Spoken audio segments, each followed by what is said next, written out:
नमस्कार, मी साक्षी अनासने. येस मराठी न्यूजमध्ये आपलं स्वागत. महाविकास आघाडीच्या वर्जमुठीने जिल्ह्यात पुन्हा झेंडा फडकवू, आमदार सुनील भुसारा यांचे प्रतिपादन. महाविकास आघाडीच्या बैठकींचा धडाका.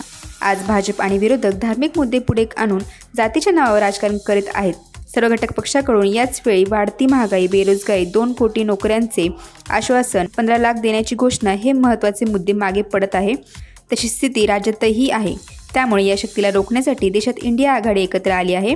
अशा वेळी पालघर जिल्ह्यात त्याचा पराभव करण्यासाठी महाविकास आघाडीचे वर्जमूठ आपण बांधली असून याआधी सुद्धा आघाडीतून लढलेल्या सर्व विधानसभावर महाविकास आघाडीचे आमदार निवडून आले होते. यावेळी तर शिवसेना उद्धव बाळासाहेब ठाकरे आपल्या सोबत आहे. यामुळे जिल्ह्यात पुन्हा आपण महाविकास आघाडीचा झेंडा फडकवू असा विश्वास आमदार सुनील भुसारा यांनी यावेळी व्यक्त केला आहे. पालघर जिल्ह्यातील प्रत्येक तालुकानिहाय सध्या महाविकास आघाडीतील घटक पक्षाकडून बैठकांचा धडाका लावला असून यामध्ये ठाकरे गट, राष्ट्रवादी, CPM, काँग्रेस या पक्षातील सर्व प्रमुख कार्यकर्ते, पदाधिकारी उपस्थित होते. यावेळी भुसारा यांनी विक्रमगड विधानसभामधील मतांच्या गणितांची मांडणी करून भाजप सरकार हे आदिवासींच्या विरोधातील सरकार असून आरक्षण नष्ट करणे, शेतकऱ्यांच्या पिकांना चांगला भाव न देणे, भाजपचे नेते धनगर समाजाला आदिवासींच्या सवलती लागू करण्याची मागणी करीत आहे. त्यामुळे हे सरकार आदिवासींच्या आणि सर्वसामान्य लोकांच्या विरोधातले सरकार आहे. यांच्या विरुद्ध कोणी लढू नये यासाठी ईडीचा वापर केला जातो. यामुळे जात, धर्म, पक्ष, पंथ, वर्ण यांच्या पलीकडे जाऊन आपण एकत्र येऊन लढण्याची आवश्यकता असल्याचे त्यांनी सांगितले.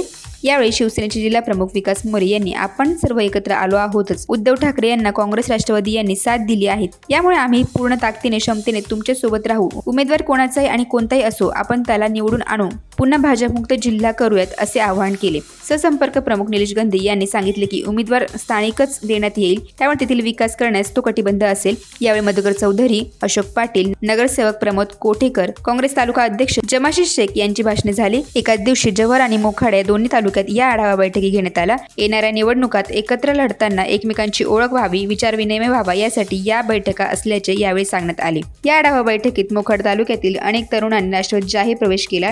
हे सर्व तरुण शिवसेना शिंदे गटाशी संबंधित होते. मोखाडा नगरपंचायत क्षेत्रातील गणेश सापटा, शोएब पिंजारी यांच्या नेतृत्वाखाली जवळपास 50हून अधिक तरुणांनी प्रवेश घेऊन राष्ट्रवादीचा झेंडा हातात घेतला. येस मराठीसाठी सद्दाम शेख, मोखाडा. अशाच प्रकारच्या ताज्या घडामोडीसाठी येस मराठी न्यूज यूट्यूब चॅनलला शेअर करा, सबस्क्राईब करा, लाईक करा आणि पाहत राहा येस मराठी न्यूज.